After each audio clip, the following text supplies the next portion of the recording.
राधे राधे सभी को। आपका स्वागत है इस आध्यात्मिक और ज्ञानवर्धक वीडियो।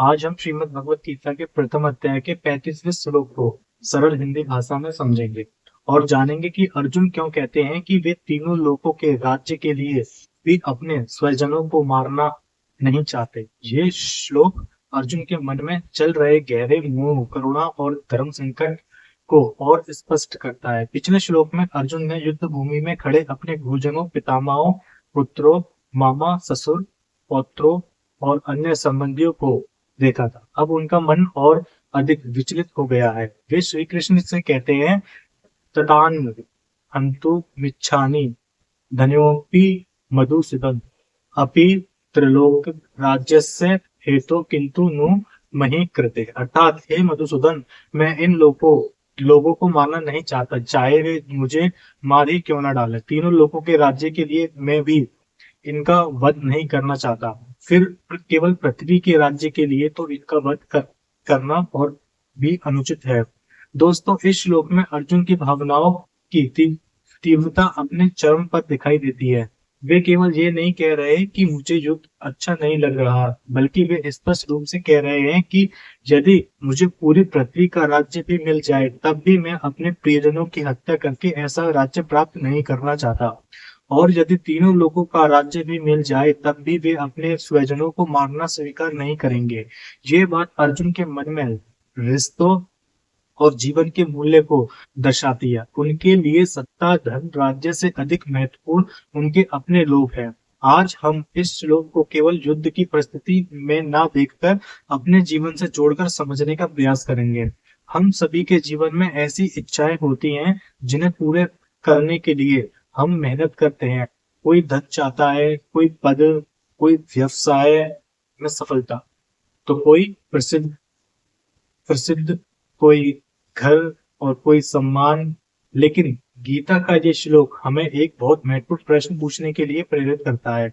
अगर किसी उपलब्धि को पाने की कीमत हमारे अपने रिश्तों, शांति और मानवीय मूल्य को खोना हो, तो क्या ऐसी उपलब्धि वास्तव में सफलता है? अर्जुन के सामने राज्य था, लेकिन राज्य की कीमत उनके अपने लोगों का जीवन था, इसलिए उन्हें वह राज्य स्वीकार्य नहीं था।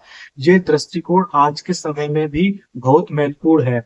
हम कई बार सफलता की दौड़ में इतने आगे निकल जाते हैं कि हमें ये पता ही नहीं चलता कि हम किस कीमत पर सफल हो रहे हैं।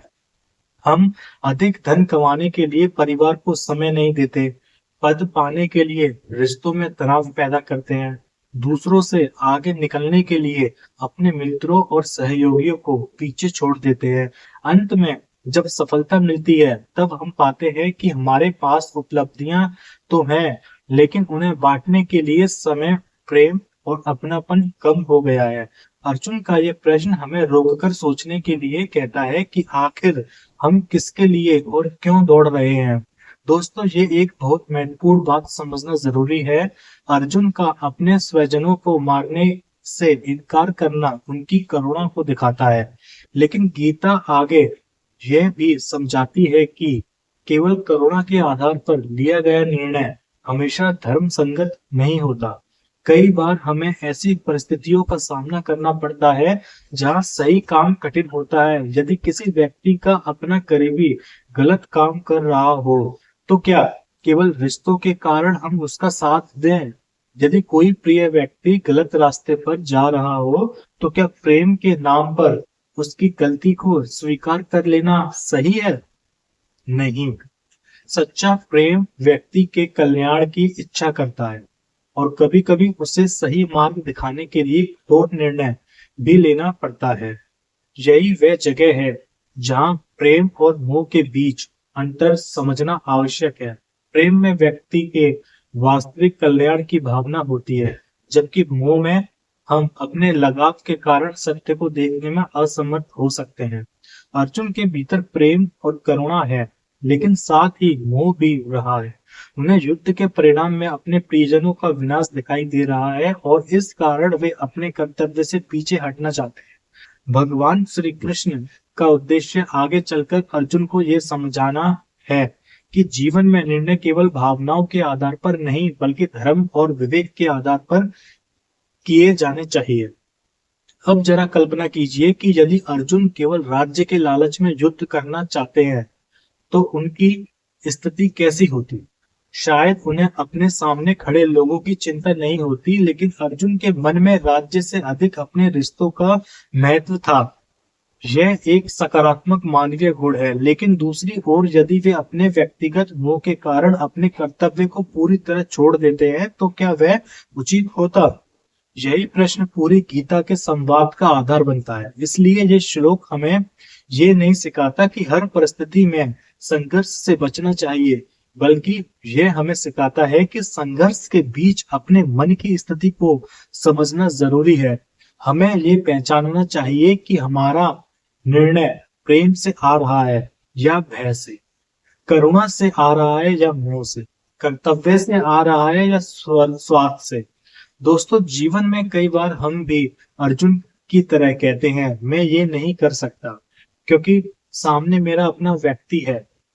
ये भावना स्वाभाविक है, लेकिन हमें ये भी देखना चाहिए कि उस परिस्थिति में हमारा वास्तविक कर्तव्य क्या है। उदाहरण के लिए, एक माता पिता अपने बच्चे से बहुत प्रेम करते हैं। यदि बच्चा कोई गलत काम कर रहा हो तो माता पिता के लिए उसे रोकना कठिन हो सकता है, लेकिन यदि वे केवल प्रेम के कारण उसकी हर गलती को स्वीकार करते रहे तो क्या ये वास्तव में प्रेम होगा? शायद नहीं। कभी कभी सही प्रेम का अर्थ है सही और गलत के बीच अंतर समझाना। इसी प्रकार एक शिक्षक अपने विद्यार्थी से प्रेम करता है, लेकिन यदि विद्यार्थी गलती करे तो शिक्षक का कर्तव्य उसे सुधारना भी है। इसलिए रिश्ते महत्वपूर्ण हैं, लेकिन रिश्तों से ऊपर सत्य और धर्म का महत्व भी समझना आवश्यक है। अर्जुन के मन में उस समय ये विवेक स्पष्ट नहीं था।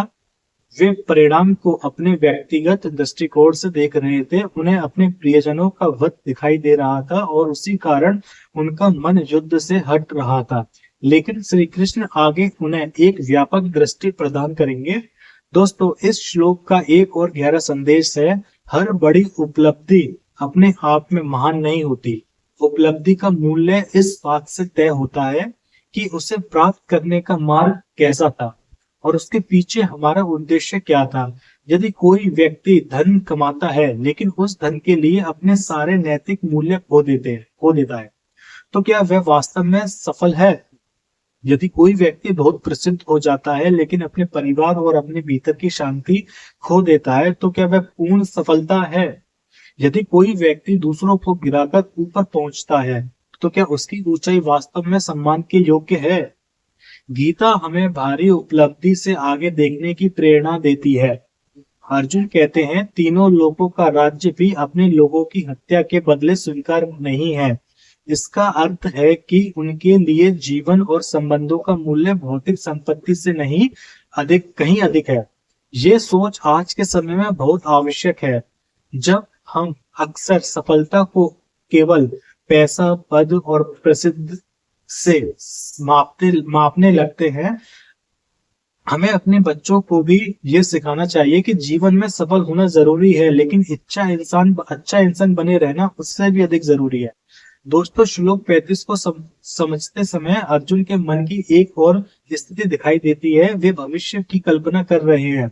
उन्हें लगता है कि युद्ध के बाद यदि उनके प्रियजन नहीं रहेंगे तो राज्य का क्या होगा। ये मनुष्य की सामान्य प्रवृत्ति है। हम किसी निर्णय के परिणाम की कल्पना करते हैं और यदि हमें परिणाम बहुत दुखद दिखाई देता है तो हम वर्तमान में ही डर जाते हैं। कई बार हमारा भय वास्तविकता से अधिक बड़ा हो जाता है।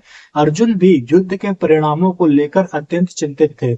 आगे के श्लोकों में वे कुल नाश, परिवार की परंपराओं और सामाजिक व्यवस्था पर पड़ने वाले प्रभावों की बात करें। यानी अर्जुन की चिंता केवल अपने व्यक्तिगत रिश्तों तक सीमित नहीं थी, बल्कि ये पूरे समाज के भविष्य को लेकर भी चिंतित थे। इससे पता चलता है कि उनके मन में जिम्मेदारी की भावना भी थी, लेकिन समस्या ये थी कि उनका मन अत्यधिक भावनाओं से घिर गया था और इसी कारण उनका निर्णय लेने का विवेक कमजोर पड़ रहा था। आज हमारे साथ भी ऐसा होता है। जब हम बहुत ज्यादा तनाव में होते हैं तो समस्या का आकार हमें वास्तविकता से कहीं बड़ा दिखाई दे सकता है। ऐसे समय में हमें तुरंत निर्णय लेने के बजाय अपने मन को शांत करना चाहिए। श्री कृष्ण का अर्जुन के साथ संवाद इसी बात की प्रेरणा देता है कि संकट के समय ज्ञान और विवेक की आवश्यकता सबसे अधिक होती है। अर्जुन ने अपने मन की स्थिति श्री कृष्ण के सामने रखी और धीरे धीरे उन्हें अपने भ्रम से बाहर आने का अवसर मिला। इसलिए जब जीवन में कोई बड़ा निर्णय सामने आए तो अपनी भावनाओं को दबाने के बजाय उन्हें स्वीकार करें, लेकिन उनके आधार पर तुरंत अंतिम निर्णय ना लें। थोड़ा रुकिए, परिस्थिति को अलग अलग दृष्टिकोण से देखिए और किसी विश्वसनीय ज्ञानी तथा निष्पक्ष व्यक्ति से मार्गदर्शन लीजिए। यही अर्जुन से हमें मिलने वाली एक बड़ी सीख है। अब इस श्लोक को हमारे आधुनिक जीवन से जोड़कर देखें। आज हमारा कुरुक्षेत्र अलग है। किसी के लिए ये नौकरी का संघर्ष है, किसी के लिए व्यवसाय, किसी के लिए परिवार की जिम्मेदारी, किसी के लिए आर्थिक समस्या और किसी के लिए अपने मन के भीतर चल रही चिंता। हर व्यक्ति किसी न किसी रूप में संघर्ष कर रहा है और उस संघर्ष में कभी कभी हमें ऐसे निर्णय लेने पड़ते हैं जहां हमारी भावनाएं हमें एक दिशा में ले जाती है और हमारा कर्तव्य दूसरी दिशा में। ऐसे समय में हमें अर्जुन की तरह अपने मन की स्थिति को पहचानना चाहिए और फिर श्री कृष्ण के ज्ञान से प्रेरणा लेकर विवेकपूर्ण निर्णय लेना चाहिए। याद रखिए, गीता हमें भावनाहीन बनने की शिक्षा नहीं देती। गीता हमें भावनाओं के ऊपर विवेक की रोशनी डालना सिखाती है। करुणा रखिए, प्रेम रखिए, अपने रिश्तों का सम्मान कीजिए, लेकिन जब जीवन में धर्म और कर्तव्य का प्रश्न आए तो सत्य को पहचानना भी सीखिए।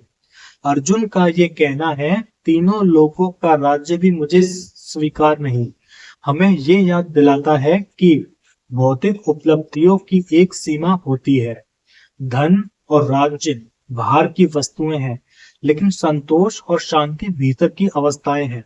बाहर से बहुत कुछ पाने के लिए यदि मन अशांत है तो जीवन अधूरा महसूस हो सकता है। वहीं यदि मन में संतुलन और संतोष है तो सीमित साधनों में भी व्यक्ति सुखी रह सकता है। इसलिए जीवन में लक्ष्य बनाइए, मेहनत कीजिए, सफलता प्राप्त कीजिए, लेकिन सफलता को अपने जीवन का अंतिम उद्देश्य मत बनाइए। अपने रिश्तों को समय दीजिए, अपने माता पिता और गुरुजनों का सम्मान कीजिए, अपने परिवार के साथ प्रेम बनाए रखिए और सबसे महत्वपूर्ण, अपने अंतर्मन की आवाज को सुनिए। श्लोक 35 में हमें ये भी सिखाता है कि किसी भी बड़ी उपलब्धि की कीमत बहुत अधिक नहीं होनी चाहिए। यदि सफलता पाने के लिए हमें अपने मूल्यों और मानवता को ही छोड़ना पड़े तो उस सफलता पर विचार करना चाहिए। अर्जुन उस समय इसी दुविधा में थे। उन्हें राज्य चाहिए था, लेकिन अपने लोगों की कीमत पर नहीं। वे विजय चाहते थे, लेकिन अपने प्रियजनों के विनाश की कीमत पर नहीं। ये भावना उनके हृदय की संवेदनशीलता को दर्शाती है। आगे श्री कृष्ण उन्हें ये समझाएंगे कि वास्तविक धर्म क्या है और मनुष्य को अपने कर्तव्य का पालन किस दृष्टि से करना चाहिए। इसलिए श्लोक 35 गीता के उस महान संवाद की भूमिका को और मजबूत करता है, जिसमें एक भ्रमित अर्जुन धीरे धीरे ज्ञान प्राप्त करने वाले अर्जुन में बदलते हैं। दोस्तों, आज की वीडियो से हम 4 महत्वपूर्ण बातें अपने जीवन में उतार सकते हैं। पहली है, धन, पद और सफलता से अधिक मूल्यवान हमारे जीवन के रिश्ते और मानवीय मूल्य है।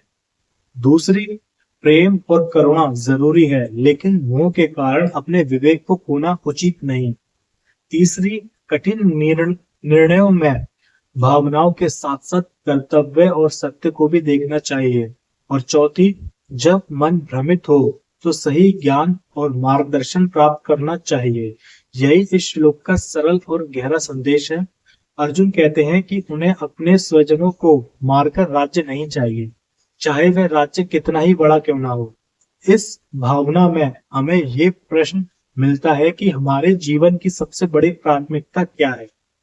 क्या हम केवल सफलता के पीछे भाग रहे हैं या ऐसी सफलता चाहते हैं जिसमें हमारे रिश्ते, हमारे संस्कार, हमारा आत्मसम्मान और हमारी शांति भी सुरक्षित रहे। दोस्तों, अगर इस एक प्रश्न पर ईमानदारी से विचार कर लें तो हमारे जीवन की दिशा बहुत बदल सकती है।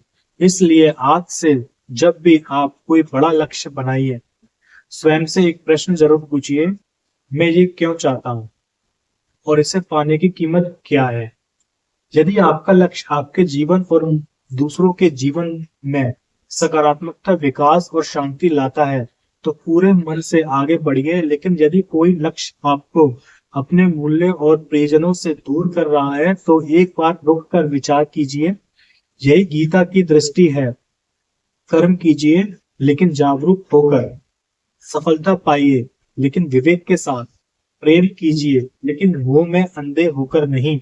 अंत में श्रीमद् भगवत गीता के प्रथम अध्याय के श्लोक 35 का सार यही है कि मनुष्य के लिए भौतिक राज्य और संपत्ति से कहीं अधिक मूल्यवान उसके संबंध, धर्म और जीवन के वास्तविक मूल्य हैं।